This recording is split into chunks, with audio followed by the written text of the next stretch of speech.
আসসালামু আলাইকুম, কেমন আছেন সবাই? এই তো আমরা আলহামদুলিল্লাহ ভালো আছি। অনেকদিন ধরেই বাসায় সবাই মিলে ঘুরতে বের হই না, তাই আম্মু আজকে বললো যে আমরা সবাই মিলে ঘুরতে যাব। তো যে বলা সেই কাজ। আমরা ফার্স্টে গিয়েছিলাম মেডিকেলে, আমার ছোট বোনের জামাইয়ের ওয়ার্ড ছিল। ও সেখান থেকে বের হলো, দেন আমরা এখান থেকে একটা অটো একদম রিজার্ভ করে নিয়েছিলাম। আমরা কোথায় যাব সেটা তো বলাই হয়নি। আমরা আজকে যাচ্ছি লক্ষ্মীতলা। লক্ষ্মীতলায় অনেক দিন ধরেই খাওয়া হয় না, তাই আজকে ওখানেই যাব। যেহেতু ওয়েদারটাও আজকে একটু একটু ভালো আছে, হালকা হালকা মেঘ ধরা, এই জন্য আজকেই যাচ্ছি। তো অটো রিজার্ভ করে নিয়ে যাব, একবারে মোহনপুরে ঘুরে টুরে দেন সন্ধ্যার আগ দিয়ে দিয়ে ব্যাক করব আমরা। তো এই তো রাস্তা দিয়ে যেতে যেতে এত সুন্দর গ্রামীণ দৃশ্য, এটা কি আর মিস করা যায়? আর সামনেই নদী আছে, তো সেটারই ভিডিও করতেছিলাম। এই তো দেখতে দেখতে আমরা চলে আসলাম লক্ষ্মীতলায়, যেখানে আমরা সবাই হাঁসের গোস্ত খেতে আসি। ভিতরে ঢুকতেই দেখি এত বড় একটা মাছের মাথা, আরো অনেক কিছুই ছিল। তো সবাই আমরা খাবার অর্ডার করে দিলাম। আর এখানকার খাবার কিন্তু অনেক রিজনেবল। আমরা এখানে 4টা হাঁসের গোস্ত নিয়েছিলাম, মাছও নিয়েছিলাম। আর এখানে একটা ডালের ভর্তা দেয়, একটা আলুর তরকারি দেয়, আর পেঁয়াজের একটা সালাদ দেয়।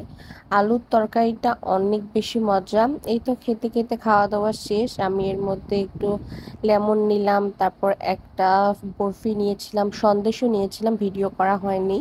আর বাসায় গিয়ে পরে খাবো, এই জন্য রসমালাই নিয়েছি। এখানকার রসমালাই অনেক বেশি ভালো। এই তো খাওয়া দাওয়া করে আমরা মোহনপুর চলে আসলাম। মোহনপুর ব্রিজের নিচে নদীর কাছে আমরা সবাই মিলে বসবো, এখানে অনেকক্ষণ আড্ডা দিব। আর নদীর পাড়ে বসে থাকতে কিন্তু বেশ ভালো লাগে। ওই যে দেখেন নদীর কত স্রোত, বৃষ্টির কারণে একদম নদী ভরপুর হয়ে আছে। আরো কিছুদিন আগে আরো অনেক ছিল পানি। আর একটা ছাগলের বাচ্চাকে দেখে ওর পিছন পিছনে একটু দৌড়াচ্ছিলাম আর কি, মজা করতেছিলাম। দেন এই তো দেখেন পানির কি স্রোত, দেখে ভয় লাগতেছে। আর এখানে এত পরিমাণে বাতাস ছিল। আর ওই যে দেখেন উপর দিয়ে ট্রাক যাচ্ছে, গাড়ি যাচ্ছে, স্রোতটা দেখেন, দেখলেই তো ভয় লাগতেছে একদম। তো আমরা ওই পাশে যাব, এদিকে অনেক মানুষ মাছ ধরতেছে, এগুলো দেখতেছিলাম, বেশ ভালো লাগতেছিল। আর নদীর পাড়ে বসতে কিন্তু সবারই ভালো লাগে, যেহেতু অনেক পরিমাণে বাতাস। আর এই গরমের মধ্যে নদীর পাড়ে বসে আড্ডা দেওয়া অনেক বেশি মজা। আর ওই যে দেখেন দূরে একটা নৌকা যাচ্ছে, মানুষ ওগুলোতে মাছ মারতেছে। আর পাশেও বসে থেকে অনেকজন মানুষ ছোট ছোট জাল দিয়ে, ছিপ দিয়ে, তারপরে দেখতেছি গামছার মধ্যে কিভাবে যেন মাছ ধরতেছে, বেশ ইন্টারেস্টিং লাগতেছিল জিনিসটা। এই তো আমরা এখানে অনেকক্ষণ বসে থাকলাম, অনেকক্ষণ হয়ে গিয়েছে, তো চিন্তা করতেছি বাসায় চলে যাই, যেহেতু আব্বু বাসায় একাই আছে আর কি। রাস্তা দিয়ে যাব, কিছু খেতে খেতে না গেলে কি আর ভালো লাগে। এই তো বড়ই নিয়েছিলাম, বড়ই খেতে খেতে বাসায় চলে যাচ্ছিলাম। আর রাস্তার ভিডিও করতেছিলাম, কারণ রাস্তার ভিডিও করতে অনেক বেশি ভালো লাগতেছিল, রাস্তাটা এত বেশি পরিমাণে সুন্দর লাগতেছিল। ভিডিওতে তো আরো বেশি সুন্দর লাগতেছে। তারপর এই তো বাসায় চলে আসলাম, যেহেতু দুপুরবেলা আমরা সবাই বাইরে খেয়েছি, তাই আম্মু বলল যে গরুর বচ আর রুটি করব, চালের রুটি। আব্বুরও দুপুরবেলা দাওয়াত ছিল আজকে, তাই আর কি এই তো এগুলোই করব। আম্মু দেখেন কতগুলো রুটি বানিয়েছে, চালের আটা আর হলো ময়দা দিয়ে মিক্স করে একদম করেছে।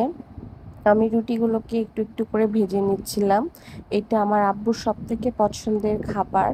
আব্বু মাঝে মধ্যে বলে মা বাঁচে থাকলে সব সময় গেলে খাওয়াইতো, দাদিমণি যেহেতু নাই, আব্বু এটা অনেক বেশি মিস করে। মা তো মাই হয়, যতই আমরা করে খাওয়াই আর যা করে খাওয়াই, মায়ের হাতের রান্না এটা একটা অন্যরকমই। এই তো রুটিগুলো দেখেন কত সুন্দর ফুলকো ফুলকো হয়েছে। এই তো এগুলো আর আজকে যে রসমালাই এনেছিলাম সেটা দিয়ে আজকে আমরা ডিনার করে নিব। আব্বু আম্মু যদিও বা খাবে না, বাট আমি তো আর মিস দিব না, কারণ আমার তো আর ডায়াবেটিস, তাই। এই তো রুটিগুলো একে একে সবগুলো সেঁকে নিচ্ছিলাম। এই তো আজকের ভিডিও এই পর্যন্তই। সবাই ভালো থাকবেন, সুস্থ থাকবেন। আর যদি ভিডিও ভালো লাগে অবশ্যই আমার ভিডিওতে একটা লাইক দিবেন, আর আমার আইডিটাতে একটা ফলো দিয়ে আমার পাশে থাকবেন। আর আপনারা কি ধরনের ভিডিও চান অবশ্যই আমাকে কমেন্ট করে জানাবেন। এই তো আজকের ভিডিও এই পর্যন্তই। আসসালামু আলাইকুম সবাইকে।